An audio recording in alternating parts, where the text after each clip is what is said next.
Y David cometió un error trágico. Y David era un hombre que oraba, pero ahí parece que estaba medio descuidado y se quedó en el palacio de vacaciones mientras todo el ejército estaba en la batalla allá contra los amonitas.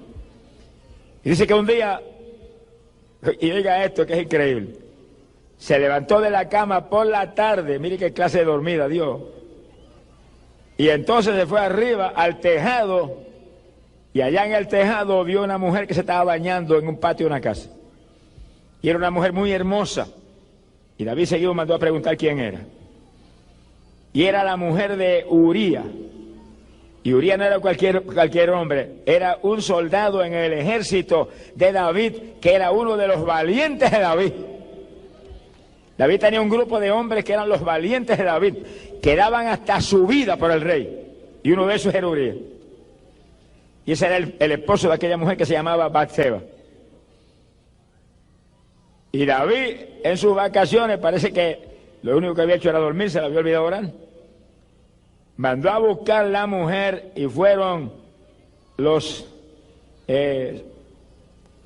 trabajadores que estaban siempre con David, la gente del palacio, y se trajeron la mujer al palacio y él la tomó para sí mismo y durmió con ella. Y después de eso la devolvió para su casa de nuevo. Mire qué clase de pecado. La Biblia dice que ni siquiera puede usted codiciar la mujer de su prójimo. A nada de lo que él vive. Eso en el Antiguo Testamento. En el Nuevo Testamento es que si la codicia en tu corazón ya has adulterado con ella. Porque en el Nuevo Testamento es, Jesús dijo, sed santos porque yo soy santo. A nada de lo que él vive. Quiere decir que el nuevo pacto es un pacto mejor, pero también es un pacto que demanda más del creyente que en el Antiguo Testamento. Porque eso es mucho lo que nos han dado. Pero David tomó la mujer de un soldado fiel que le servía a él con todo y que lo amaba a él de todo corazón. Y un hombre que tenía no se sabe cuántas docenas y docenas y cientos de mujeres. La única de aquel soldado la trajo al palacio y adulteró con ella. Después la devolvió para su casa. Él le creía que estaba terminado ya todo. Pero hay uno arriba que lo ve todo. Alábelo si puede. Usted se puede esconder de los hombres, pero hay uno que su ojo está sobre esta tierra y lo ve todo. ¡Ay, la sojama! Ahí le lo dice, los ojos de Jehová están sobre la tierra, sobre toda la tierra. No hay nada que no vea. El que está aquí abajo, hablábamos anoche, es Dios el Espíritu Santo y está en todos sitios. Dios el Espíritu Santo cubre. Mire, todo centímetro cuadrado de tierra aquí abajo está cubierta por el Espíritu Santo como un radar. Lo capta todo, lo oye todo, lo ve todo, lo entiende todo. Aunque hable, mire, en un dialecto africano lo entiende. Alaba lo que él vive. Y envía para arriba todo y allá arriba está apuntado todo. Que está aquí, entiéndalo. Cuánta mentira usted ha dicho está apuntado allá arriba. Cuántas veces ha blasfemado a Dios está apuntado allá arriba. Las veces que ha engañado al prójimo en el negocio está apuntado allá arriba. Las veces que mató, que robó, que adulteró, que fornicó está apuntado allá arriba. Todo está allá arriba. ¿En dónde me esconderé? Decía David. Y ahora, él mismo estaba metido en el problema. ¿En dónde se iba a esconder? Pues se creyó que podía salirse con la suya y devolvió a la mujer para su casa después de adulterar con ella. Pero a los pocos meses la mujer le mandó un mensaje: estoy embarazada. Qué silencio, parece que pasó un huracán. ¿Qué le pasó? Apenas el hombre cae en un pecado terrible, empieza Dios a moverse. No hay nada oculto que deba ser sacado a la luz. No sé qué que se va a quedar con la cosa escondida, ¿no? Mejor arrepiéntase, confiese su pecado y Dios lo perdona y echa hacia arriba con Dios de nuevo. Alabado sea Dios. Pero el que esconde su pecado no prosperará jamás. Tarde o temprano se hundirá. Alabe lo que él vive. Y todo el que está aquí en esta noche, que está en pecado, que no ha aceptado a Cristo, lo trajeron aquí para que acepte a Cristo. Y ese pecado se ha lavado con sangre en esta noche. Te van a lavar con sangre redentora. Hay sangre redentora que limpia el pecado. Alabado sea Dios. Nada más puede limpiar el pecado, solo su sangre. Bendito sea su nombre. ¡Ay, la sojama! Mi alma te bendice, Jesús. Cuando David oyó esa noticia, me imagino que le tembló hasta el pelo. La clase de escándalo que había provocado. Mandó inmediatamente una nota al frente de batalla al general Joab: envíame a Uría acá al palacio. Y llegó Uría. Y David le habló y le dijo: te traje para qué. Estés unos días acá con nosotros. Esta noche vete a tu casa y quédate en tu casa. Y cuando se movió fuera del palacio Uría, le mandó comida del palacio. No se puede comprar a la gente honorable, a la gente íntegra y honesta, no se le puede comprar con comida, ni con dinero, ni con nada. El que tiene temor de Dios y ama más a Dios que a su vida no se vende con nada ni con nadie. Y Uría durmió a la entrada del palacio, no fue a su casa, ni a saludar a su mujer. Ahí durmió, y cuando el otro le dijeron al rey, Uría no fue a su casa, durmió ahí, fuera del palacio, a la entrada del palacio. El rey lo mandó a buscar seguido. David va temblando. ¿Por qué no fuiste a tu casa? Te envía que fueras a la casa. Y él le dijo: ¿cómo podía yo ir a mi casa a comer, a beber y a dormir con mi mujer, cuando allá en el campo de batalla mi general Joab y todos los soldados están en el campo bajo tiendas, acampados allí a la intemperie, y el arca de Jehová allí está, ya había estado en ese lugar también? Alabado sea Dios. Mire qué clase de hombre Uría.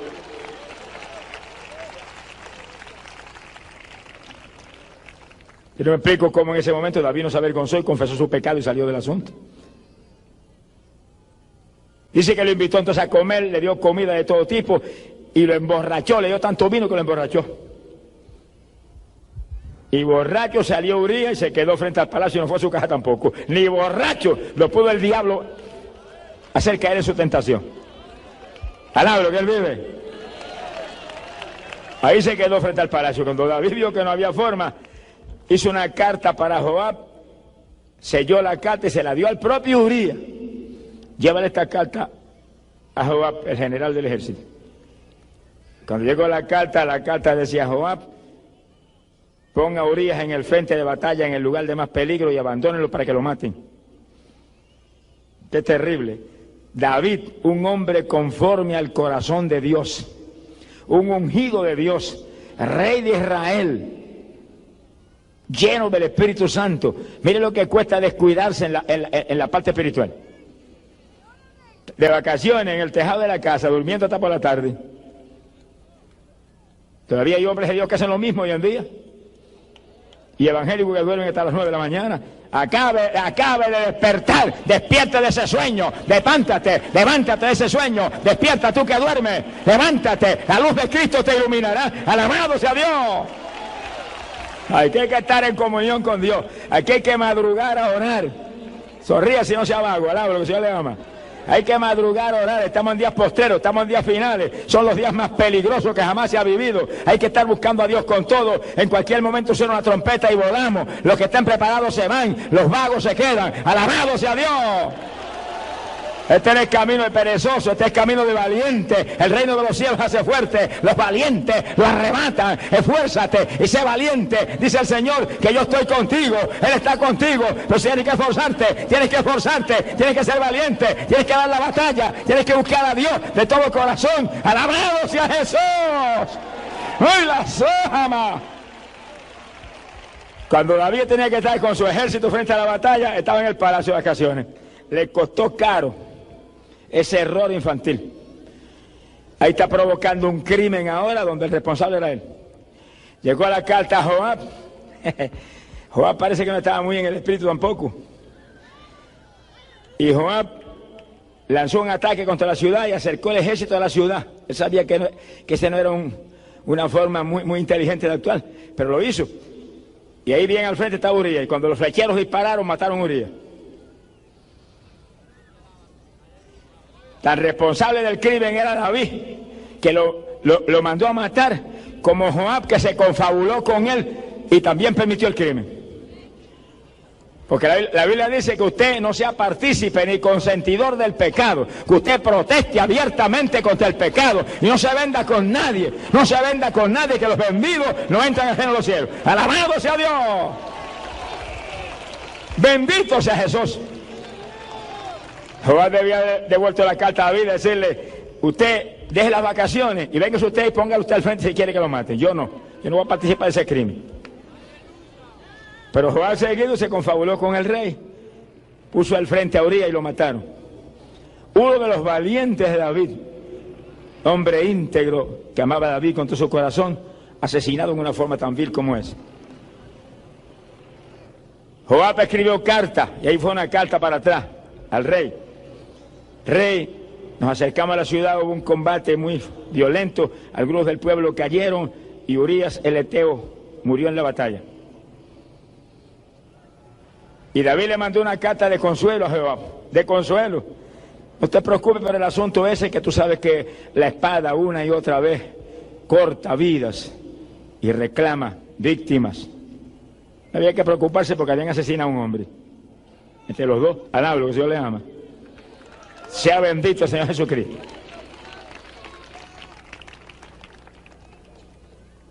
La mujer de Urías, cuando oyó de que su marido había muerto, hizo duelo por él. Lloró unos cuantos días. Después que se terminó el duelo, David la mandó a buscar y la tomó como esposa. Se la trajo para el palacio y la tomó como esposa. Poco tiempo más tarde tuvo un hijo que se llamó Salomón. Y a ese Dios lo amó. Alaba lo que él vive. Te dice, bueno, pero sí, ¿cómo lo va a amar si esa mujer fue la mujer con que él adulteró? Bueno, no juzgue a Dios, deja a Dios tranquilo. Deja a Dios que haga lo que Él quiera hacer y lo que quiera, que Dios es justo y en Él no hay injusticia. Y Él es soberano y su soberanía no tiene discusiones en ninguna clase. Él lo creó todo y todo es de Él. Como Él haga, diga, tú hiciste bien. Y póngase de acuerdo con Dios siempre. No se ponga siempre de acuerdo con los hombres, porque los hombres se pueden equivocar, pero póngase siempre de acuerdo con Dios, porque Dios no se equivoca. Póngase de acuerdo con Dios. Si usted es inteligente, sea un amigo de Dios. Si usted es inteligente, sea un compañero de Dios. Si usted es inteligente, ande con Dios, que los que andan con Dios se llevan de Dios. Alabado sea Jesús, se le pega todo de Dios. Gloria sea Dios. Bendito sea su nombre. David le creería que todo estaba ya arreglado, todo estaba arreglado, tranquilo.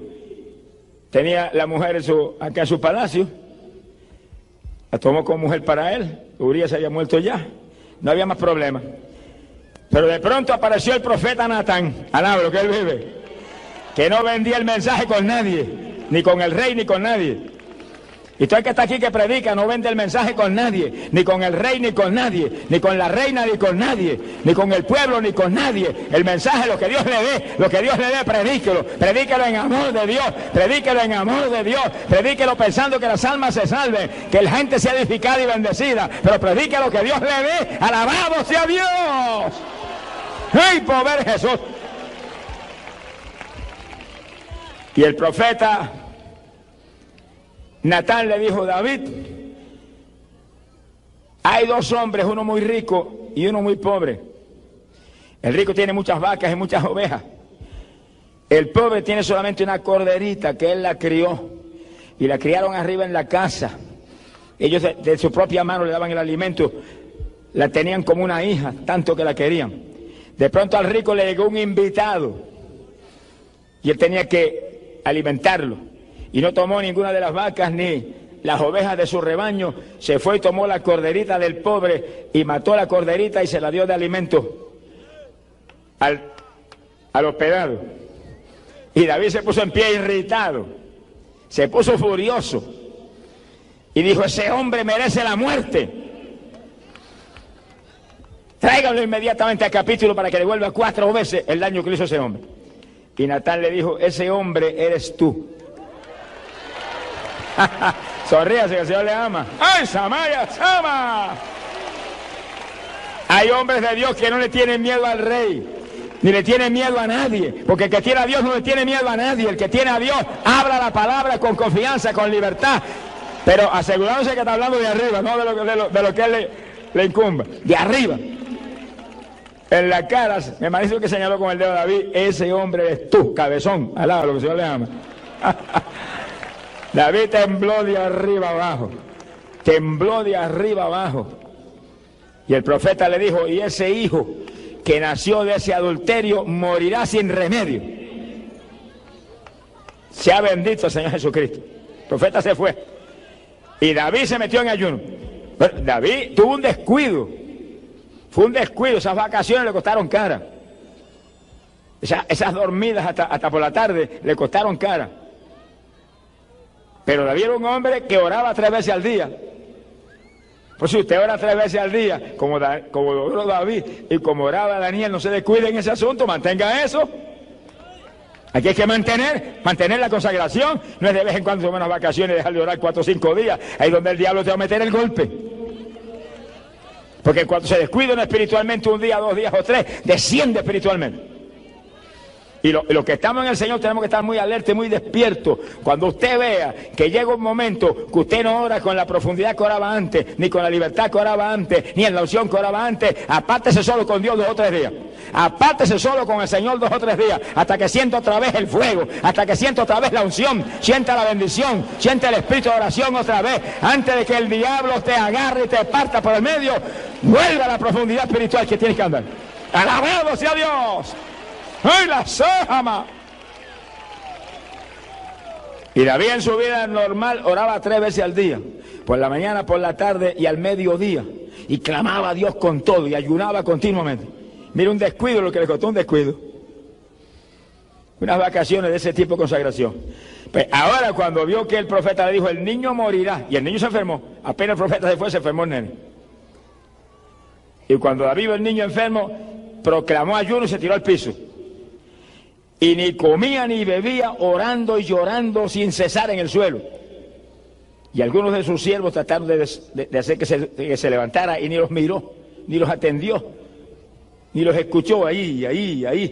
Y a los 7 días de esa batalla, el niño se murió. Fíjese que David entró en uno de los ayunos de más profundidad y más difíciles y más violentos para provocar a Dios a una acción rápida en cualquier problema grande que uno pueda tener. En el suelo, no se levantaba para nada. Sonríase si puede. Y sin comer ni beber y orando sin cesar. Mire qué ayunito. Y sí que cuando David se metía con Dios era serio en su consagración. Y a los 7 días, con un ayuno tan violento como ese, se le murió el nene. Es que mira, hermano, contra la voluntad de Dios ni funciona el ayuno, ni funciona la oración, ni funciona la fe, ni funciona nada. Las cosas funcionan cuando estamos en la voluntad de Dios, cuando están en la voluntad de Dios, cuando están en el tiempo de Dios, la oración funciona, el ayuno funciona, la fe funciona, pero fuera de la voluntad de Dios, nada. ¡Alabado sea Dios! Ni el ayuno más violento y difícil y efectivo que se puede hacer, que será que hizo David, impidió que el nene se salvara. Se le murió a los 7, hizo 7 días sin comer ni beber y tirado en el suelo sin pararse. 7 días. Y se murió el nene. Cuando David vio que sus siervos se acercaban y daban vueltas alrededor de él y hablaban entre sí, alzó la cabeza y dijo, ¿murió el nene? Sí, rey, se murió el nene. Entonces se puso en pie. Se fue y se lavó, bajó al templo de Jehová, adoró a Dios en el templo, oró en el templo, y vino al palacio que le prepararan comida. Y cuando los siervos vieron que iba a comer, dijeron, pero ¿cómo es eso? Que cuando el nene estaba vivo, tú estabas ahí en el piso, llorando y gritando y no había ni quien te hablara, y ahora que se murió, ¿ahora vas a comer? David le dijo, sí, ahora voy a comer. Porque mientras estaba vivo, yo oraba y gritaba y lloraba con la esperanza de que Dios tuviera misericordia y le perdonara la vida al niño. Ahora que se murió, ¿para qué voy a seguir ayunando? Y dijo esta palabra, y oigan los que están aquí, porque es doctrina precisa sobre el asunto de la muerte. Dijo, yo iré al niño, pero él no podrá volver jamás a mí. En otras palabras, como si hubiera dicho, él se murió y los muertos no salen. Yo sí, cuando me muera voy a ir donde está él. Y aunque era un niño nacido del adulterio, se fue al descanso de Dios. ¿Qué culpa tenía el niño? Los pecadores, el pecador era el rey, no era el nene. Hoy hay gente que quiere mandar al infierno a los nenes. Ya reprenda al diablo. Los niños son de Cristo, dice la Biblia. Dejad a los niños venir a mí, de los tales es el reino de los cielos. Alaba lo que Él vive.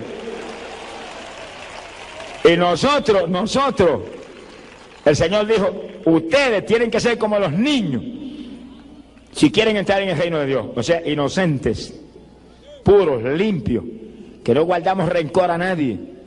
Así son los nenes. Y nosotros tenemos que entrar en ese tipo de bendición espiritual para entrar arriba. La nueva criatura es como un niño. Sea bendito el Señor Jesucristo, que ama, que perdona, que es puro, que es limpio, que se mueve conforme a la voluntad de Dios en todo. Que sí, que David sabía que el niño estaba en el descanso de Dios. Cuando yo me muera iré a Él, pero Él no puede venir para atrás donde me habla. Así que ¿para qué va a llorar más? Eso le muestra a los que están aquí que los muertos no salen. Se le presenta a uno que dice, yo soy el abuelo que se murió. Dile, te reprendo, diablo, en el nombre de Jesucristo. Usted era un diablazo mentiroso. Alaba lo que Él vive. Demonios sí se presentan y se hacen pasar por papá y por mamá y por aquel que se murió. Pero usted repréndalo y échelo fuera. Pues si se pone a hablar con él y a creer que le puede ayudar, usted es un adorador de demonios. Por eso que el clamor de los muertos es un pecado tan terrible, porque es adoración de demonios. Los que se presentan y se manifiestan son poderes satánicos, y la gente habla con ellos y les pide y los venera y están adorando a Satanás. Silencio sepulcral, alaba lo que el Señor le ama.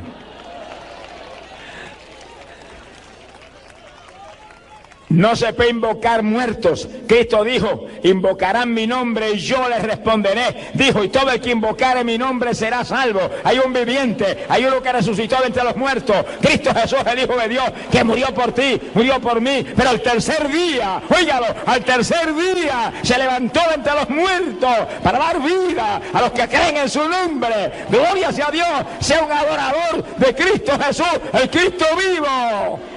Gloria sea a Dios. Ahí está la victoria. No es con los muertos, es con el viviente. Y ese es Jesús, Rey de reyes y Señor de señores. Bendito sea el Señor Jesucristo. Ahora, fíjense lo que costó la desobediencia de David. Que el profeta Natán le dijo, el niño que nació del adulterio morirá sin remedio. Pero también le dijo algo más.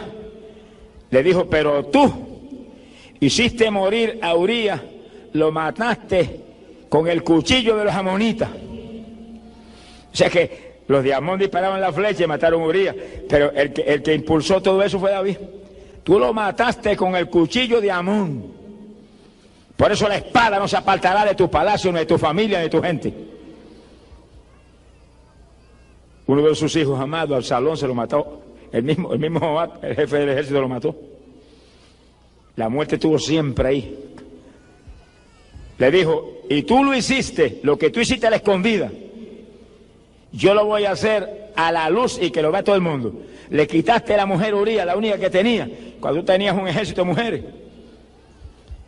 Y yo voy a permitir que tus mujeres sean entregadas a tu prójimo, ante tus ojos. Lo voy a hacer públicamente, lo que tú hiciste a la escondida. Sonríase, que la justicia de Dios es justicia de verdad. Sea bendito el Señor Jesucristo. Y oiga, Dios no hace acepción de personas. Dios no mira a cara de hombre. Dios no tiene favoritismo con nadie aquí. David era varón conforme al corazón de Dios, pero cuando pecó, lo castigó duramente. Le llevó al hijo, alaba lo que el Señor le ama, y le llenó el palacio de muerte. Y sus mujeres se le iban con su prójimo. Sea bendito el Señor Jesucristo. Eso, hermano, hay que buscar a Dios y vivir en el temor del Señor. El principio de la sabiduría es el temor al Dios del cielo. Muévase en temor de Dios, tratando de agradar a Dios en todo, tratando de hacer lo que a Dios le agrada. Siempre medite en lo que hace. ¿Le agradará esto a Dios o no le agradará? Medite siempre en eso. Pregúntele al Espíritu Santo que está siempre con usted. Espíritu Santo, dime si esto le agrada a Dios o no le agrada. Dime si esto está en la voluntad tuya o no está en la voluntad. Ese es el que tiene temor de Dios, al que se mueve haciendo lo que se antoja, y lo que cree, y lo que le gusta, y lo que la carne le dicta. Están las cosas trágicamente mal. Bendito sea el Señor Jesús.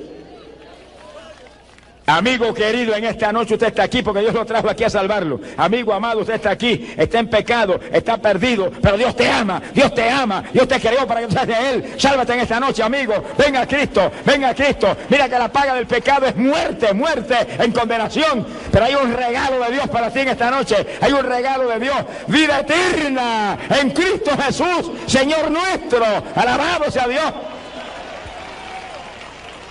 Puede fallar David como falló. Pueden fallar todos los siervos de Dios que vemos aquí abajo. Como usted ve cuántos con grandes ministerios han caído y han avergonzado el Evangelio. Cualquiera puede fallar, pero hay un Cristo que no falla. Hay un Cristo que no se equivoca. Hay un Cristo que no miente. Hay un Cristo que no hay diablo que lo haga pecar. Alabado sea Dios, ni fallar. Agárrese de ese Cristo, refúgiese en Él, viva para Él, que en Él estaba la vida. Y la vida era la luz de los hombres. Gloria sea a Dios. De su noche aprovéchela antes de que sea tarde. Usted que está aquí, que es evangélico, porque David era creyente, ungido de Dios. Entiéndalo claro, hermano.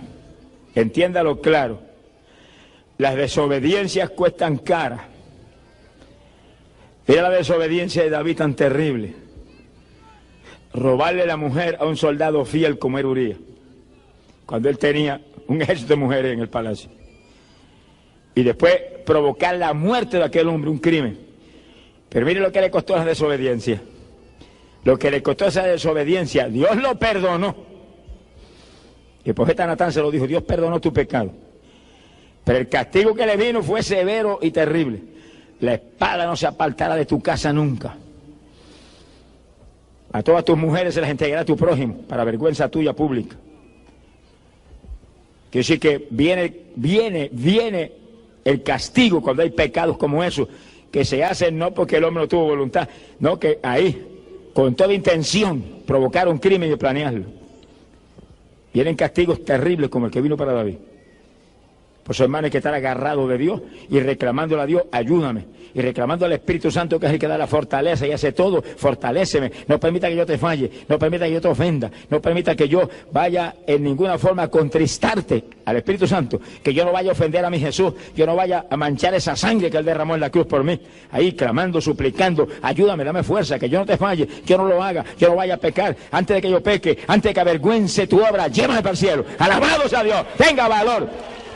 Que más grande es el Evangelio que nosotros. Bendito sea su nombre. Que sí, que el pecado de un hombre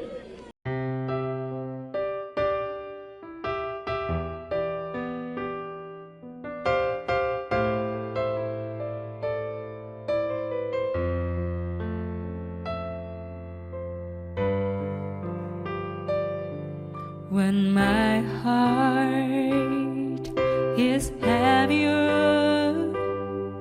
I remember that I have got someone like you in my life.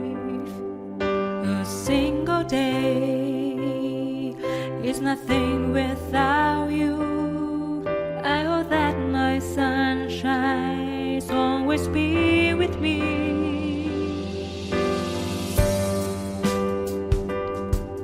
Complete me and my being.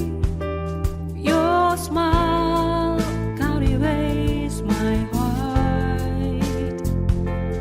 I am so not me when you look at me. I forget what I really had to say. This is the magic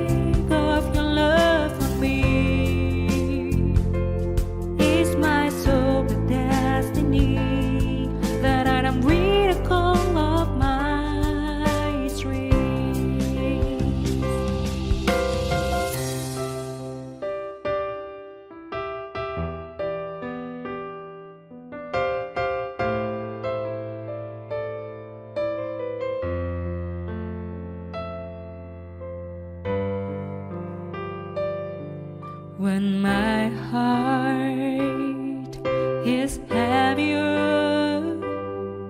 I remember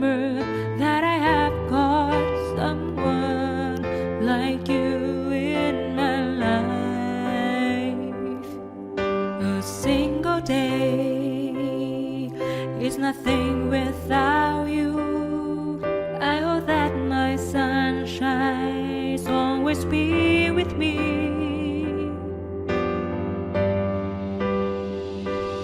You complete me and my being. Your smile captivates my heart.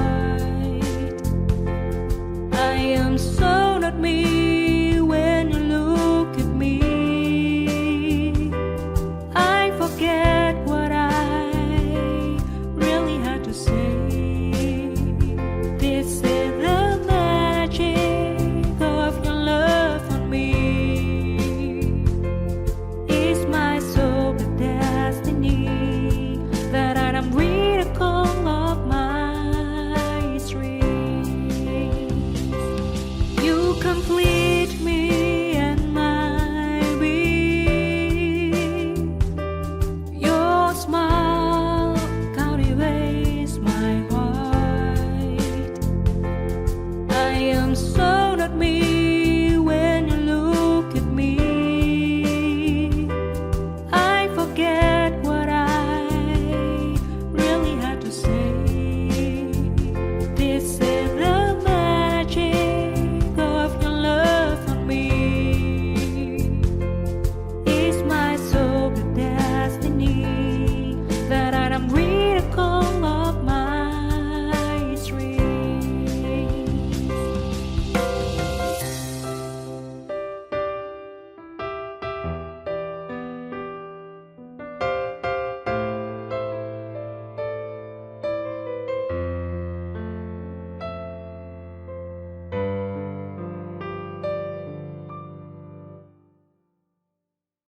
Apocalipsis 17, versículos 12 y 13. La Biblia dice, los 10 cuernos que has visto son 10 reyes. Dice como lo que le dije, que la palabra cuerno implica rey o poder para gobernar. Que aún no han recibido reino, pero recibirán autoridad como reyes juntamente con la bestia. Dice como por primera vez al rey ese que sale entre los 10, la Biblia le llama la bestia. Verso 13 dice, estos tienen un mismo propósito y entregarán su poder y su autoridad a la bestia. Así que los 10 entregan su poder a ese rey que se levanta en medio de ellos y lo levantan a un relieve mundial extraordinario. Apocalipsis capítulo 13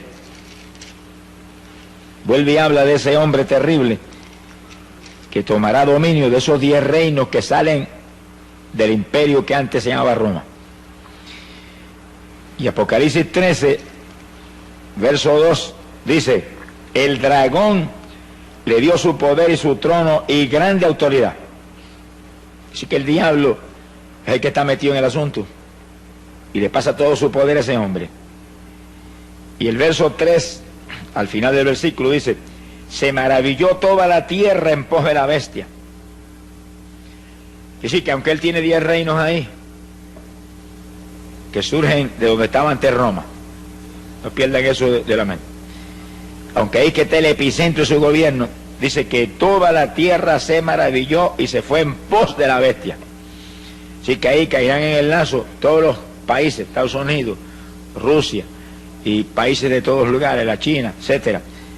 Creerán en ese hombre y en una u otra forma le respaldarán. Versículo 5. También se le dio boca que hablaba grandes cosas y blasfemias. Así que el hombre es un enemigo de Dios. Blasfema el nombre de Dios, pero habla grandes cosas. Se le dio autoridad para actuar 42 meses. Y esos son 3 años y medio exactos, conforme al calendario profético de Dios. Por 3 años y medio tendrá autoridad para actuar en la forma violenta en que él va a actuar durante su reinado. Y el verso 7 dice algo inquietante. Se le permitió hacer guerra contra los santos y vencerlos. Y sus 42 meses son la gran tribulación en toda su plenitud. Es decir, que hay de los que se queden, Alabado sea Dios. Es uno de los puntos que usan los que hablan que la iglesia pasará por la gran tribulación. Para decir que la iglesia pasa por la tribulación. Porque ahí dice que el anticristo peleará contra los santos y los vencerá. Pero está hablando de los que se quedan. No está hablando de los que se van. Sea bendito, Señor Jesús. De eso veremos detalles, ¿verdad? Bíblicos, después bien claros y precisos. Pero, anticipándonos a eso, ¿verdad? Hay de los que se queden porque hará guerra contra ellos y les será dado vencerlos. ¿En qué forma los vencerá? Apocalipsis 6, versículo 9. El apóstol San Juan lo vio en visión. Dice, vi bajo el altar las almas de los que habían sido muertos por causa de la palabra de Dios y por el testimonio que tenían. Es un pasaje de la gran tribulación en todo su apogeo. Clamaban a gran voz y decían, ¿hasta cuándo, Señor santo y verdadero, nos juzgas y vengas nuestra sangre en los habitantes de la tierra? Que sí que los vencerán, sencillamente serán martirizados. Mártires. Palabra dice luego en forma clara que van a ser degollados aquí abajo por causa del testimonio de Cristo que mantiene. Pero el que no mantenga el testimonio, ese será sellado con el número de la bestia. Que dice la Biblia, ahí mismo en Apocalipsis 13, verso 18, que su número es el 666. Sea bendito el nombre de Jesucristo. Es decir, que vienen eventos de una importancia tremenda para el pueblo de Dios. Terrible. Y cuando vemos que ahora mismo todas las señales del retorno de Cristo se cumplen, esta es la época de nosotros pelear con todo para estar asegurados de volar cuando suene la trompeta. Cuando suene la trompeta, y probaremos con la Biblia eso bien claro y bien detallado en breve, cuando suene la trompeta, los creyentes firmes volarán. Ni veremos al anticristo, ni veremos gran tribulación, ni veremos nada de eso. Pero no lo crea hasta que no se lo probemos con la Biblia. Alabe lo que él vive. Bendito el Señor Jesucristo. Ahora, Daniel capítulo 8, verso 24, vuelve y habla de este hombre que le llama la bestia. El libro de Apocalipsis. Daniel capítulo 8, versículo 24, 23 en adelante. Dice, y al fin del reinado de estos, cuando los transgresores lleguen al colmo, dice, cuando estuviéramos en plena apostasía, maldad extrema en la tierra, se levantará un rey altivo de rostro y entendido en enigmas. Ese es el hombre que Juan le llama el anticristo, Apocalipsis le llama la bestia. Su poder se fortalecerá, mas no con fuerza propia. Ya vimos en Apocalipsis 13 que el diablo le da todo su poder. No es con la fuerza de él, es con la fuerza de Satanás. Dice como el diablo imita a Dios en todo. Nosotros no nos movemos con fuerza nuestra tampoco. Nos movemos con la fuerza del Espíritu Santo que está en nosotros, que Jesús nos ha dado. Y el anticristo tampoco se moverá con su fuerza, se moverá con la fuerza del diablo. Que sí que es el diablo imitando lo que Dios hizo con Jesús, que le pasó todo el poder a Jesús. Ahora él viene y le pasa todo el poder a ese hombre. Bendito sea el Señor Jesús. Vamos a ver más de eso ya mismo. Su poder se fortalecerá, mas no con fuerza propia. El diablo le pasará su trono y todo su poder. Causará grandes ruinas, prosperará, destruirá a los fuertes y al pueblo de los santos. Ahí vuelve lo mismo otra vez. Desde Daniel está profetizado que hará guerra contra los creyentes que están aquí abajo en ese tiempo y los destruirá. Ahora está hablando físicamente y espiritualmente. Los que le acepten los destruye espiritualmente. Los que lo rechacen y mantengan el testimonio de Cristo los destruye físicamente. La persecución más terrible que jamás habrá visto contra el cristianismo vendrá ahora. Será una repetición de la Inquisición romana, pero en forma abierta y pública y trágica para los que se queden. Por eso que hay que dar una voz de alerta al pueblo y mostrarle cómo es que tenemos que estar preparados para ir. para que escapemos de esto, más el galardón tremendo que recibirá los que se vayan con el Señor. No es lo mismo lo que se salvan en la tribulación que lo que se salvan cuando suene la trompeta y volemos, que somos la novia de Jesucristo y estaremos en boda allá arriba mientras la tribulación está en su apogeo y matando cristianos aquí abajo por miles. Quiere decir que, aparte de escapar de la tribulación, seremos el pueblo que donde quiera Cristo vaya, nosotros iremos detrás de él. Primera de Tesalonicenses 4:16 lo dice bien claro. Que sí, que irse en el rapto es el privilegio más grande que jamás Dios le haya concedido a humano alguno. Por eso que la Biblia dice que la gloria postrera de esta casa será mayor que la primera. Nunca, ni los días apostólicos, ni en ninguna época ha vivido el pueblo algo tan grande que jamás moriremos. Oiga eso. Jamás van a pasear este cuerpo que tenemos ahora en un ataúd por ahí hasta el cementerio. Jamás.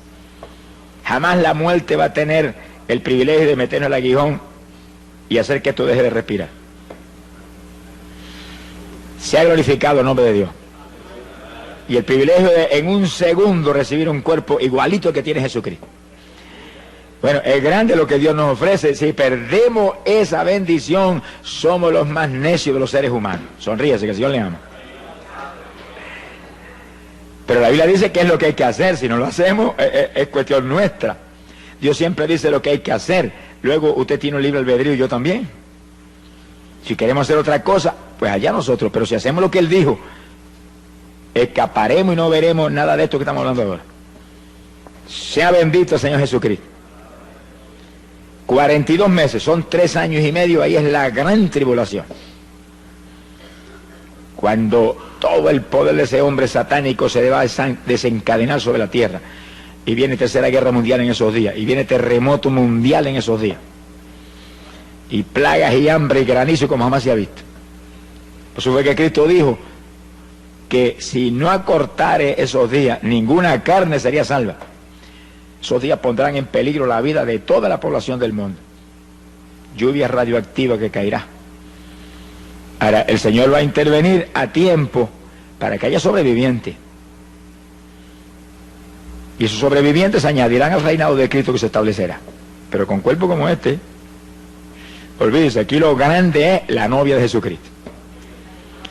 Lo grande es la novia del Cordero, aquellos en cuyos corazones está establecido ahora mismo el reino de Dios. Bueno, lo de nosotros tan grande, mire, que es realmente extraordinario, ¿verdad? Increíble, cuando Jesús, hablando de Juan el Bautista, dijo que no había nacido profeta de vientre de mujer más grande que Juan. Sí, que Juan era lo más grande que jamás se levantó como profeta. Bueno, fue el que preparó el camino del Señor y el que anunció un cambio de dispensación de la ley a la gracia. Y sí que realmente fue algo extraordinario.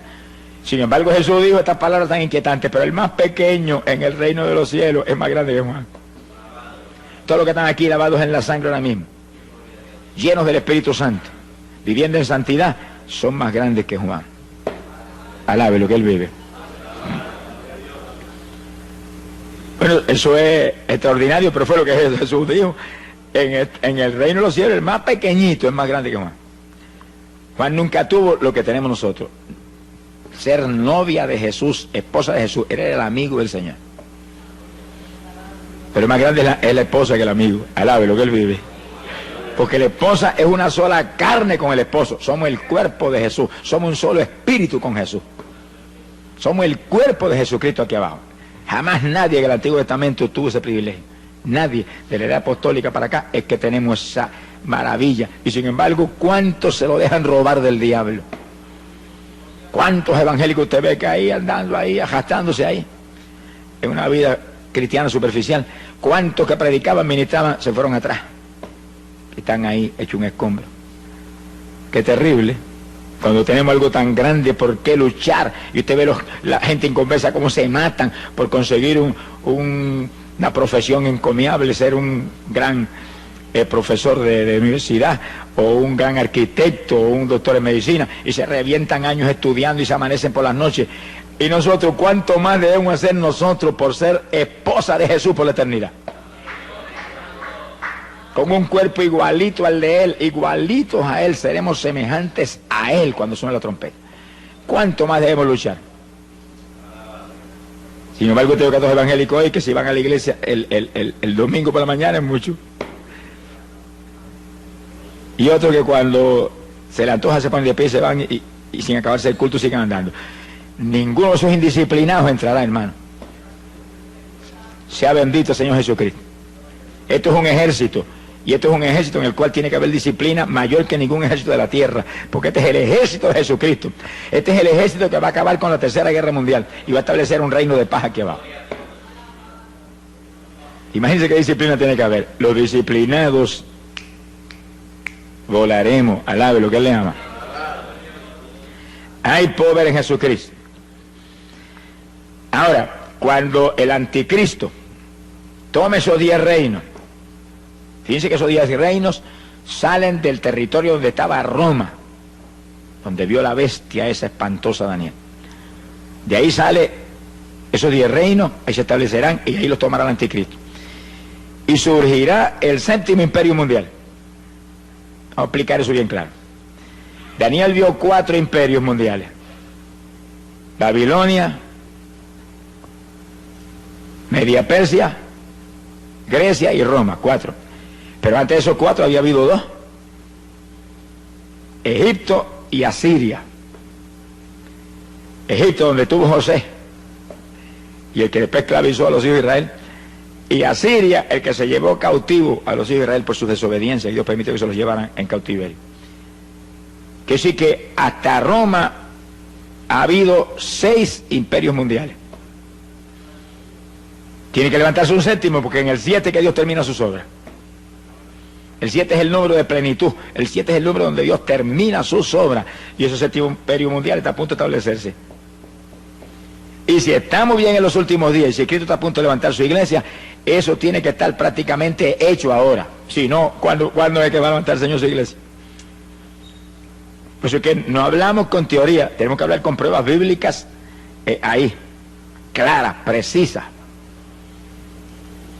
¿Qué territorio ahora mismo es el que ocupó Roma en aquellos días de los Césares y de su imperio terrible? Lo que hoy en día llamamos la Europa occidental es el territorio geográficamente hablando que ocupó Roma. Que sí que en la Europa occidental tiene que haber sucedido algo grandísimo, tremendo, increíble, que ha preparado el escenario para que el anticristo aparezca y tome los 10 reinos de que habla Daniel ahí y establezca ese 7º imperio mundial. Mundial, porque todo el mundo seguirá en pos de él. Directa o indirectamente todo el mundo apoyará al hombre, todas las naciones, y habrá unidad y habrá prosperidad, y con engaño prosperará todo. Y todo el mundo tendrá los ojos puestos en ese hombre. Las Naciones Unidas nos han dicho que están esperando un hombre, que ningún comité lo puede hacer, han probado comités de todo tipo. Un hombre que tenga tal sabiduría, tal poder persuasivo, que pueda convencer a las naciones y traer paz, impedir la Tercera Guerra Mundial, levantar la economía del mundo. El hombre está ahí esperando el momento para él tomar los 10 reinos y aparecer en escena. Que sí que en la Europa occidental tiene que estar preparado el escenario para eso, porque ese es el territorio que ocupaba Roma, y ahí que dice Daniel que aparecerá 10 cuernos sobre la bestia romana. Entonces, al ver lo que ha pasado en la Europa occidental, nos quedamos atónitos. Porque cuando terminó la Segunda Guerra Mundial, década del 40, las naciones de Europa quedaron todas arruinadas económicamente. Francia, Inglaterra, eso estaban arruinados después de esa guerra. Entonces, en el 1957, se unieron 6 de esos países de la Europa occidental, 6. Y en un tratado que se llamó el Tratado de Roma, quedaron unidas las economías de los 6 países tratando de levantarse y superar la tragedia en que habían estado viviendo económicamente hablando. Y ahí se unieron Francia, Italia, Alemania Occidental, Holanda, Bélgica y Luxemburgo. 1957, y le llamaron el Tratado de Roma a esa unidad. Fíjense que lo que Daniel dice, que ese imperio surge de Roma. Pues le pusieron el nombre por si acaso alguna duda. Bendito el nombre de Jesús. Ahora, en el 1971, nunca olvido que yo predicaba campaña en Chicago. Y una noche prediqué sobre este tema y al otro día apareció en los periódicos en letras grandes: Inglaterra se une al mercado común europeo, séptimo país que se unía. Luego, después de Inglaterra, se unieron Dinamarca e Irlanda, 9 países. Y años más tarde se unió Grecia, los 10 países. Pero cuando yo llegué ahora a Europa a predicar, se acaban de unir España y Portugal. Aquí sí que hay 12. Eso te muestra a ti que 2 tendrán que salir. Porque el anticristo va a tomar 10 reinos, no son 12. En la Biblia no puede fallar ni por un ápice, porque es matemáticamente precisa. 2 saldrán. Y realmente fue extraordinario ver hace apenas unos días o unas semanas, que salió una proclama de las naciones del mercado común europeo, que es como le llaman a esa unidad,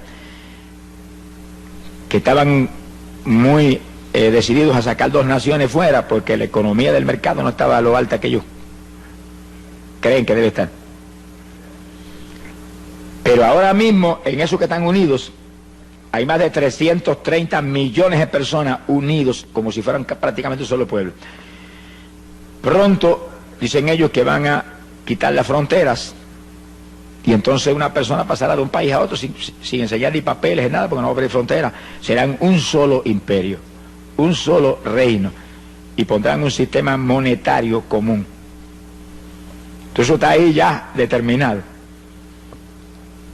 Quiere decir que ese es el imperio del anticristo, donde está Francia, Inglaterra, Alemania, todos esos países ahí, sin saber lo que les viene para encima. ¿Y en manos de quién van a caer? Y un país como España, que le da la espalda al Evangelio, y que ahora mismo hay como 40 millones de personas, y no sé cuál sería el número preciso, ¿verdad? Pero no hay probablemente ni 100.000 creyentes en 40 millones de personas. Que sí que es una cosa increíble. No han creído en la verdad, Jesucristo. Les será dado creer en la mentira. Eso es lo que dice la Biblia.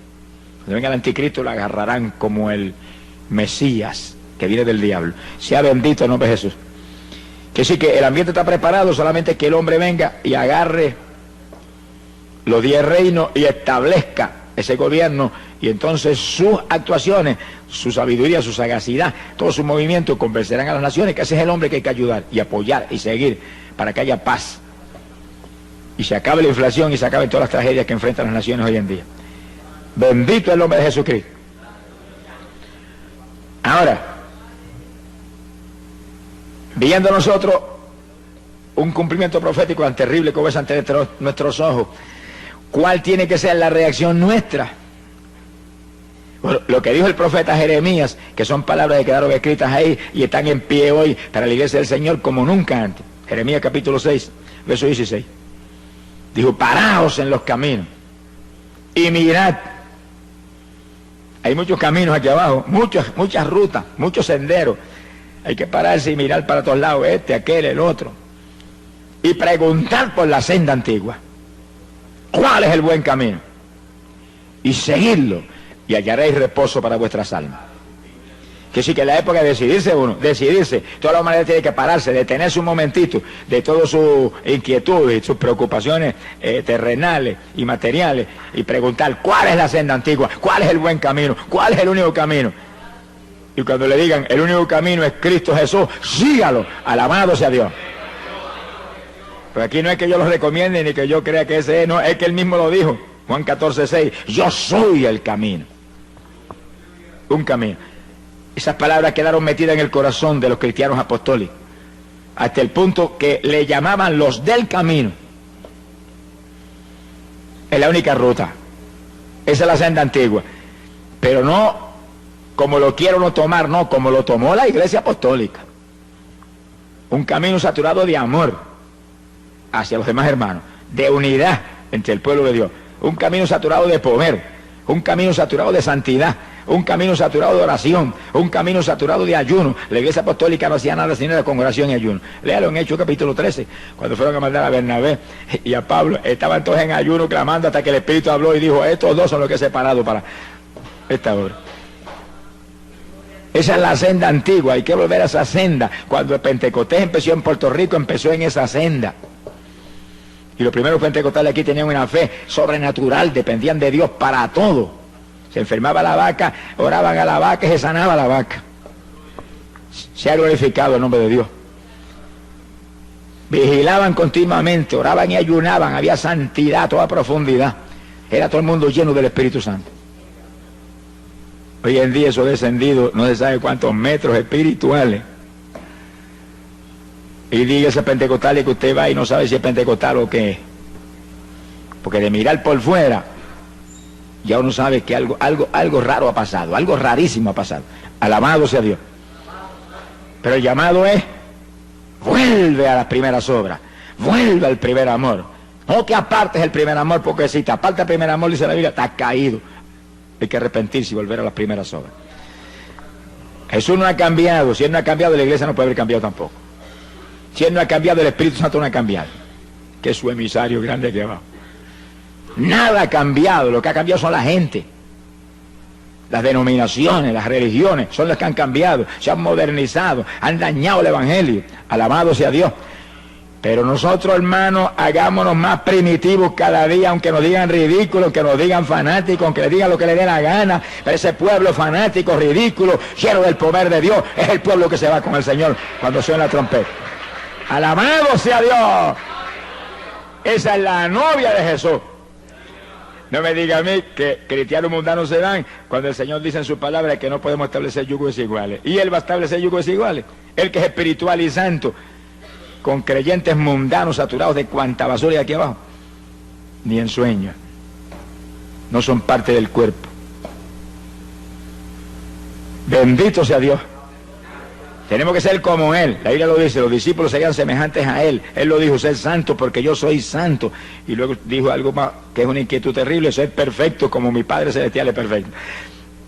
¿Será posible eso? Bueno, si Él lo dijo, tiene que ser posible, porque no me diga que Jesús nos va a imponer una carga que sea imposible. Es posible. Lo que pasa es que hay que vivir como vivió Él. Hay que vivir como vivió Él, en comunión con el Padre, dispuesto a hacer la voluntad de Dios, me guste o no me guste. Y una vida de profunda oración. Hay poder en Jesucristo. Esta es la época decisiva, cuando tenemos que decidirnos, porque son dos los que vienen. Alabe lo que Él vive. Uno de arriba del cielo y otro de abajo de las tinieblas. Daniel dice, Apocalipsis 13, que vio una bestia que salía del mar, de abajo de lo profundo. Viene ese diablo terrible que entrará en este hombre, en el anticristo, y lo volverá a la bestia. Quiere decir que todo el poder de Satanás se mete en ese hombre. Son dos que vienen. Ahora, ¿cuál de los dos llega primero? Bueno, hay una teoría que llega primero el anticristo, porque si dice que si la iglesia se va a quedar abajo en la tribulación, pues el anticristo vino primero. Uno de los dos tiene que llegar primero, no vaya a decir que van a llegar ahí cabeza a cabeza, no. El de nosotros es mucho más rápido, no va a correr, no le va a permitir que llegue. Llega antes a rescatar su noviecita de lo que viene. Alabado sea Dios. Pero no me lo crea hasta que no se lo pruebe con la Biblia hasta la saciedad. Alabe lo que Él le ama. Sea bendito el Señor Jesucristo. Quiero decir que ahí estamos. El reto de nosotros ahora es entrar en el cumplimiento pleno de la palabra. Guardar la palabra a toda plenitud. La promesa del Señor para los creyentes que se quieren ir es: los que guarden la palabra de mi paciencia, esos libraré. Apocalipsis 3:10. Ese es el reto, ese es el llamado. Usted y yo tenemos que esforzarnos como nunca antes, pero el tiempo es breve, el tiempo es corto. Estamos bien en la recta final, estamos a punto de volar para el cielo con el Señor. Gloria al nombre de Jesucristo. Ahora, entrando ahora en un punto muy importante y decisivo para lo que hemos estado hablando. Cuando el anticristo aparezca en escena, la Biblia dice que se le va a sentar en el templo de los judíos. Es decir, que los judíos van a construir un templo que no está construido todavía. Eso en meses lo pueden construir. Pero cuando llegó la década del 60 y se movió hacia adelante, ni siquiera Jerusalén estaba en manos de los judíos. 20 años atrás. 20 años atrás Jerusalén no estaba en manos de los judíos. Pero en el 67 la tomaron en una guerra de 6 días. Se tenía que mover rápido el papá porque se le acababa el tiempo. Y en 6 días se le quitaron a los árabes, que no era cosa fácil, eso fue un milagro sobrenatural. Que esa gente sintieran temor y huyeran. Ahí entraron, tomaron la vieja ciudad. 67. Ahora construyen el templo en cualquier momento. Si la iglesia del Señor ve eso o no lo ve, eso no, a nosotros no nos tiene, no nos va ni nos viene. Sabemos que va a ocurrir, pero puede ocurrir antes de nosotros volar al cielo o puede ocurrir después. Lo importante es que ahí están los judíos en Jerusalén. Ahí están hablando de la construcción del templo todo el tiempo. He leído últimamente artículos de revistas importantes donde habla de la construcción del templo y que ellos están a punto de construir el templo. Y que el gobierno está con planes preparados y demás para construir ese templo ya mismo. Y que en meses lo construyen con las formas modernas de construcción que hay hoy en día, eso en meses lo tienen terminado. Ahí ellos van a restaurar toda la adoración que había en el Antiguo Testamento, con sacrificio de animales y lugar santo y lugar santísimo y todo eso, ignorando que ya el Mesías vino y una nueva dispensación está en pie y ya no estamos bajo la ley sino bajo la gracia, y que la ley se cumple ahora no en la gente carnal sino en los que andamos conforme al Espíritu. Pero ellos entrarán en ese asunto. Y entonces lo importante de esta cuestión es que el anticristo se le va a subir en ese templo y va a violar todo lo que se hace en el templo y se va a ostentar como Dios ahí. ¿Dónde está eso en la Biblia? Segunda de Tesalonicenses, capítulo 2, verso 3 en adelante. Y esto sí que es importante para nosotros, porque esta es la base de la doctrina de que la iglesia pasa por la tribulación, con una equivocación infantil. Mire lo que Pablo profetizó: nadie os engañe de ninguna manera, porque no vendrá, está hablando de la venida del Señor, no vendrá el Señor sin que antes venga la apostasía y se manifieste el hombre de pecado, el hijo de perdición. Ese es el anticristo. Ahí es que te dicen a ti: ah, no, pasamos por la tribulación porque el Señor no puede venir hasta que no se manifieste el anticristo. Pero ahí no está hablando del rapto, está hablando de la segunda venida de Cristo. Vamos a probarlo más abajo según leamos los versículos. Está hablando de la segunda venida de Cristo, donde el Señor viene con su iglesia y acaba con la tercera guerra mundial y establece un reino de paz. Por supuesto, el anticristo tiene que venir antes que eso, porque él viene y va a destruir al anticristo y lo va a echar de cabeza al lago de fuego y azufre. Ahora, fíjese el resto: el cual se opone y se levanta contra todo lo que se llama Dios. Ahí está en toda la tribulación, los últimos 3 años y medio, últimos 42 meses, oponiéndose a todo lo que se llama Dios, o es objeto de culto. Hay de los que rindan culto al Señor en esos días. Tanto que se sienta en el templo de Dios como Dios, haciéndose pasar por Dios.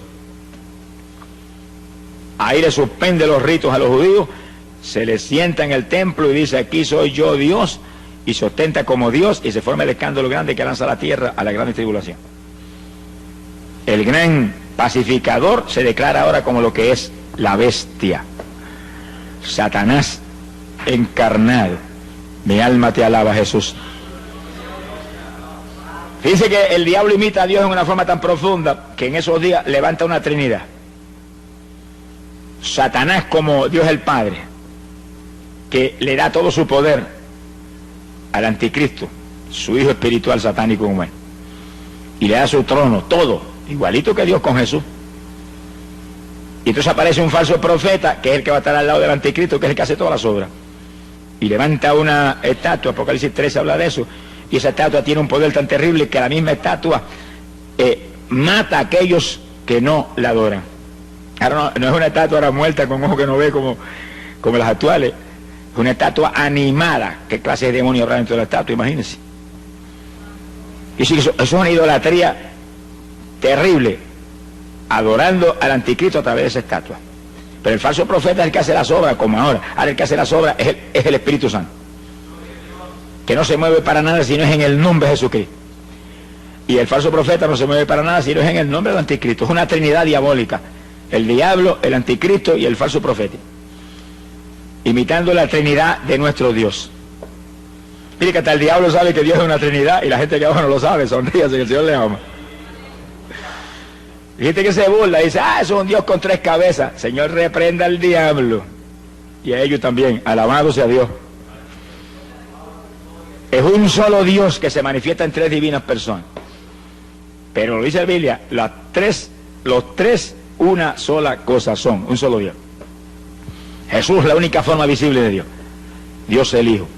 El Padre, que está en el trono allá resplandeciendo, allá veremos esa maravilla cuando entremos. Y el Espíritu Santo es el que está aquí. El Espíritu Santo es el que está aquí. Ese es el que está con nosotros, el que hace sentir usted de vez en cuando un fueguito por acá, una corrientita por allá, como mostrando aquí estoy.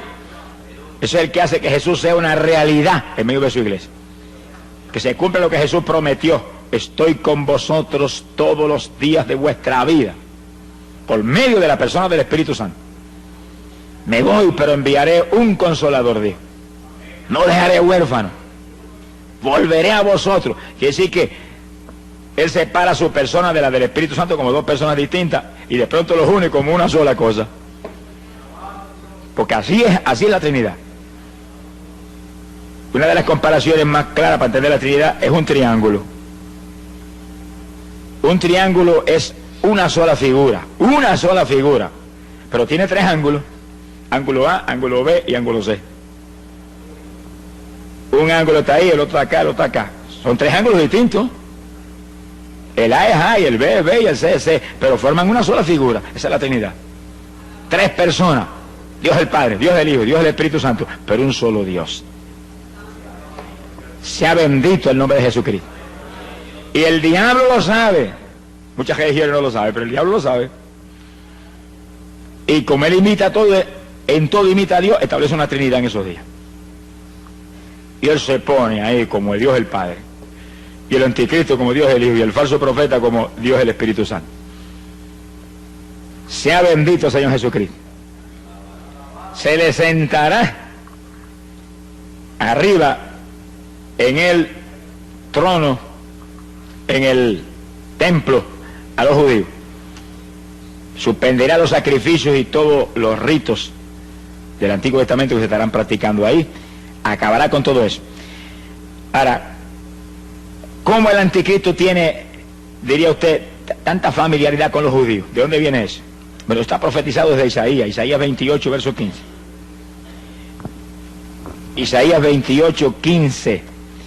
Fíjense cómo los judíos caen en un lazo que uno de los profetas más grandes que ellos jamás tuvieron se lo profetizó y se lo advirtió. Sin embargo, caen en el lazo. Miren cómo es el poder persuasivo de Satanás y de ese anticristo, esa bestia. Isaías 28, verso 15. Por cuanto habéis dicho, pacto hemos hecho con la muerte e hicimos convenio con el infierno. Cuando pase el turbión del azote no llegará a nosotros. Se sienten seguros en ese pacto, como se sienten seguros todas las naciones con ese hombre. Porque hemos puesto nuestro refugio en la mentira y en la falsedad nos esconderemos. Hacen un pacto con el anticristo, y así que usted no se extrañe que el anticristo le va a ayudar a construir el templo,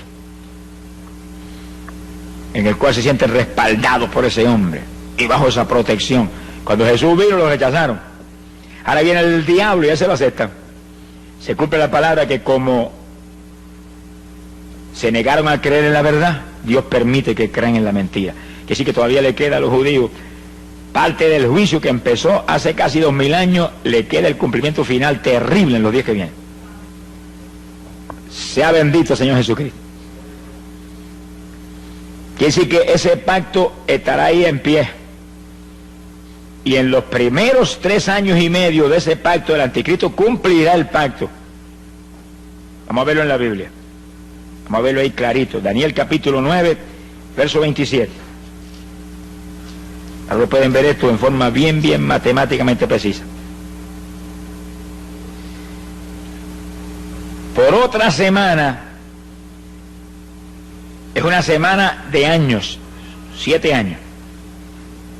Vamos a verlo más. más luego en forma más clara. Por otra semana confirmará el pacto con muchos. Hay un pacto del anticristo con muchos, pero ahí está incluido Israel. Y a la mitad de la semana, cuando pasen 3 años y medio, esos últimos 7 años, hará cesar el sacrificio y la ofrenda.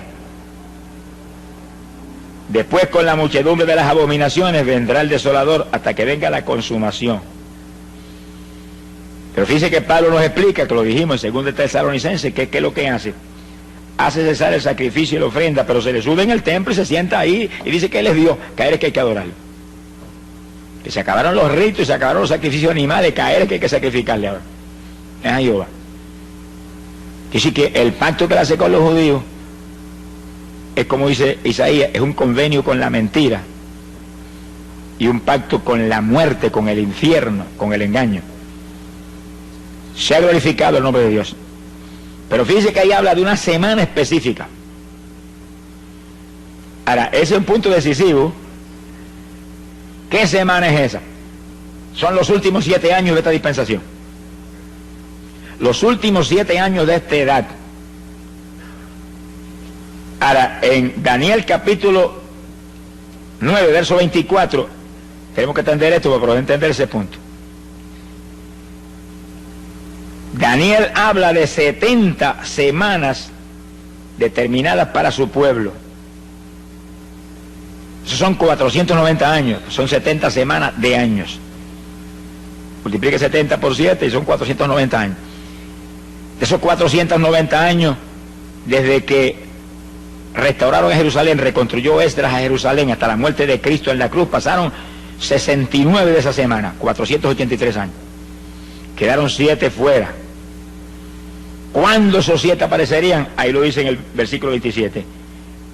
Una última semana en la cual confirmará el anticristo el pacto con muchos, pero a mitad de esos 7 años se sube en el templo y hace cesar el sacrificio y la ofrenda. Así que queda de las 70 semanas que dijo Daniel que serían para Israel, queda una. Esa es la última semana, últimos 7 años de esta dispensación. Ahora fíjense en esto, que es lo importante que es esto para nosotros. Si en esos últimos 7 años de esta edad, que es cuando el anticristo aparece, y a mitad de los 7 años se le sube en el templo a los judíos, eso es atención de Dios para Israel. Porque aquí lo dice, 70 semanas determinadas para tu pueblo. ¿Cuál es el pueblo de Daniel? ¿Eso no somos nosotros? Si en esos últimos 7 años es atención de Dios para Israel, ¿dónde está la novia de Jesús?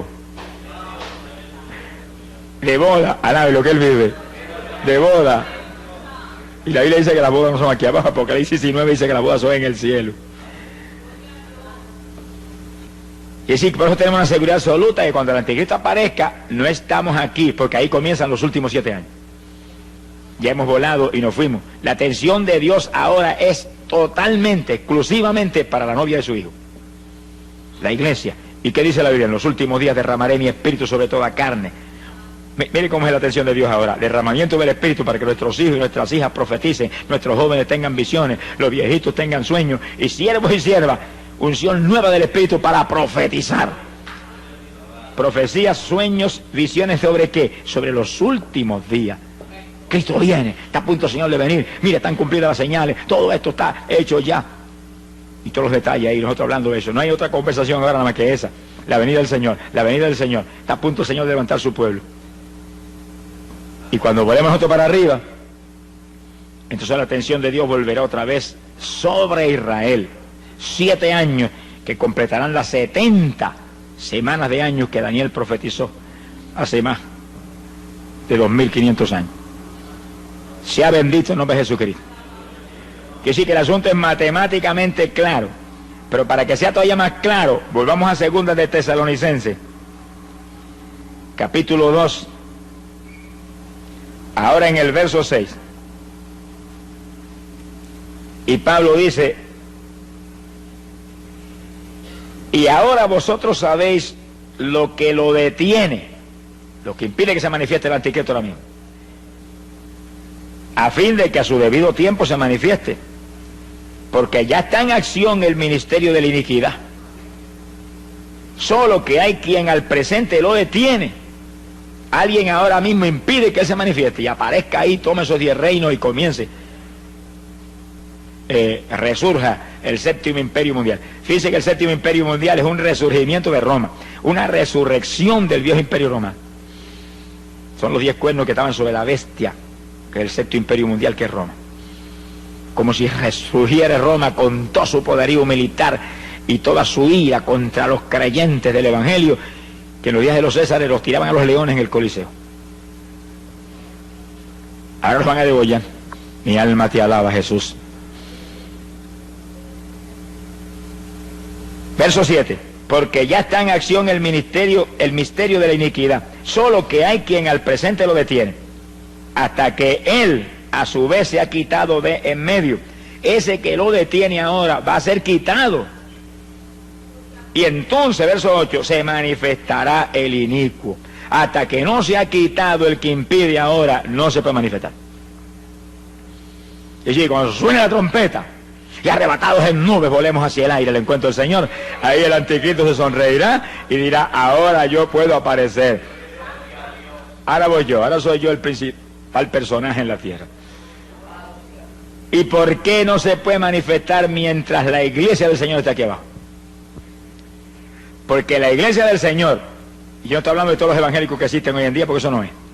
Estoy hablando del cuerpo de Jesucristo, hombres y mujeres que forman el cuerpo de Jesús, porque son hombres y mujeres santos, limpios, llenos del Espíritu Santo, llenos de la fe del Señor, que se mueven ahí, andando no por vista, sino por fe, creyendo la verdad total de la palabra y viviéndola, y dando testimonio a la humanidad, y que sus vidas ya no es yo, sino Él. Y que el único incentivo de estar aquí abajo, porque somos de arriba, es llevar luz a los perdidos. Esa es la iglesia del Señor. Los demás no están pegados al cuerpo de Cristo ni con saliva. Sonríese, que el Señor les ama. Están convencidos, pero aquí no es cuestión de convencerse, aquí es cuestión de convertirse, desde la mollera de la cabeza hasta la planta de los pies, desde las uñitas hasta el pelo, por dentro y por fuera, nada de lo que Él le ama. ¡Ay, Sahaya, Sohaba! Si el anticristo se manifiesta ahora, mientras la iglesia del Señor está aquí, la iglesia del Señor tiene promesas de Jesús, os he dado poder contra todo poder del enemigo. Pisarán serpientes y escorpiones, nos dañarán. En mi nombre echarán fuera demonios. Y dijo, y los discípulos serán semejantes a mí, harán mis obras y aún mayores. Se aparece el anticristo, ahora le caemos como el que apaga fuego encima. Lo único que va a poder hacer es taparse, cubrirse, porque los golpes lo van a abrumar. Quiere decir que no puede aparecer. El diablo no lo va a manifestar. Ahora el diablo sabe que si lo manifiesta ahora sería un fracaso para él, no va a hacer eso. Está esperando que lo que impide se ha quitado del medio. Y cuando seamos quitados del medio, para arriba. ¿Quitados en qué dirección? Para arriba.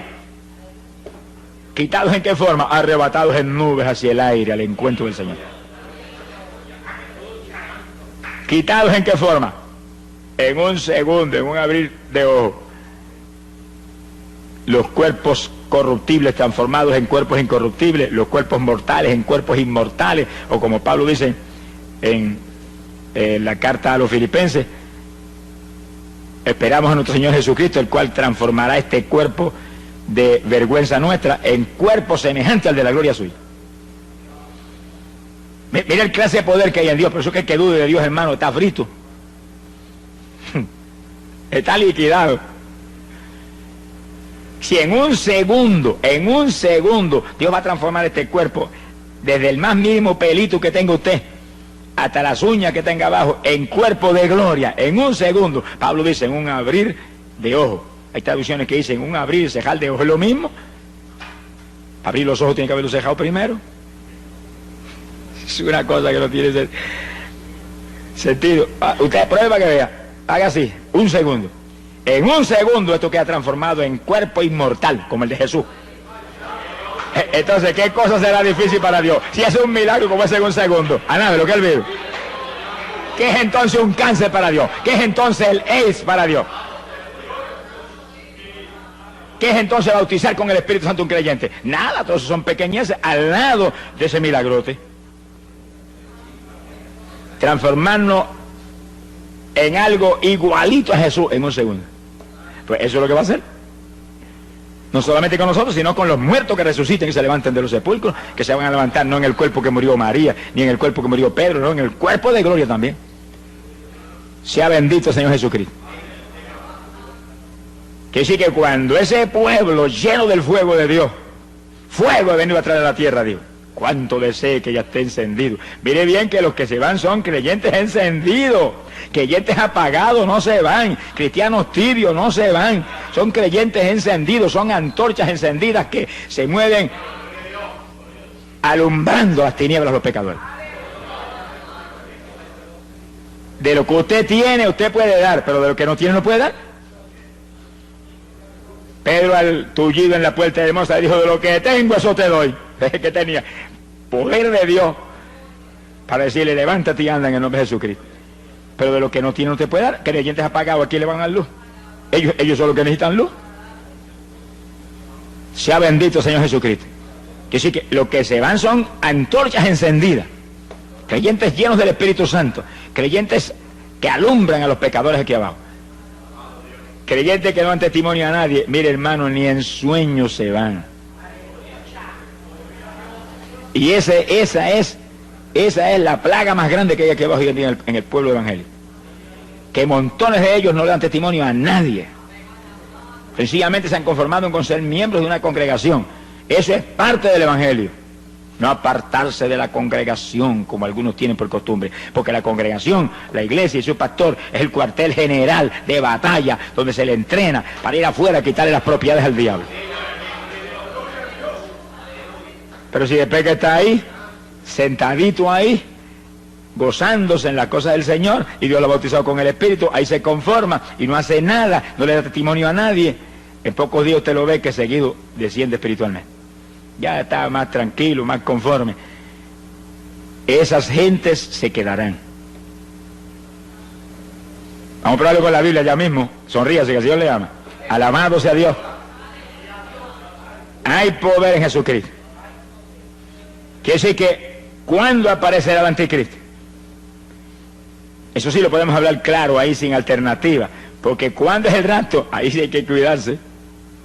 Hay cosas que se pueden decir, pero hay otras cosas que no se pueden porque no tendría usted una base bíblica para hacerlo. Pero ¿cuándo aparece el anticristo? En los últimos 7 años de esta dispensación. Cuando el pueblo de Dios haya volado al cielo y esté arriba de boda, aparece el anticristo. Ni veremos la careta del anticristo, que la verá toda la humanidad por televisión mundial. Eso dicen los científicos, que aparece ya mismo. Seguro que va a aparecer. Ni veremos ese anticristo, ni veremos la gran tribulación, nada. Nosotros volamos arriba antes de que ese personaje aparezca. Quiere decir que en los últimos 7 años de esta dispensación aparece el anticristo. ¿Cuánto tiempo antes volaremos nosotros? Solo lo sabe el Señor, pero antes volamos. Lo importante no es cuánto tiempo antes volamos, es que volamos antes, al lado de lo que Él vive. Que no pasaremos por esos días terribles, ni veremos esos días trágicos que se acercan, porque el Señor lo prometió: los que guardaren la palabra de mi paciencia, yo también los libraré. ¿De qué nos va a librar? Él lo dijo: de la prueba que viene sobre todos los habitantes de la tierra, todos los habitantes. Bendito el nombre de Jesucristo. Que sí, que si algo tiene que tener el creyente es una seguridad absoluta de que antes de que aparezca el anticristo, nosotros volamos para el cielo. Para vivir ahora como debemos vivir y estar seguros de que estamos preparados para ese evento tan grande.